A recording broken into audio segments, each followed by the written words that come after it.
Suruhanjaya Pencegahan Rasuah Malaysia mengesahkan 2 kertas siasatan pengambil alihan sukarela IJM Corporation oleh Sunway Berhad masih aktif. Ketua Pesuruhjaya SPRM, Datuk Seri Abdul Halim Aman berkata, siasatan mendapati terdapat unsur penyelewengan yang boleh disiasat di bawah Akta SPRM dan AMLA melibatkan 2 individu. Kertas siasatan kes ini masih aktif kerana melalui siasatan yang dijalankan oleh SPRM, kita mendapati wujud unsur-unsur yang boleh disiasat di bawah undang-undang berkaitan.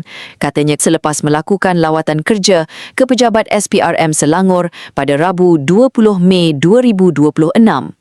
Setakat ini, keterangan daripada 13 saksi telah dirakam bagi membantu siasatan.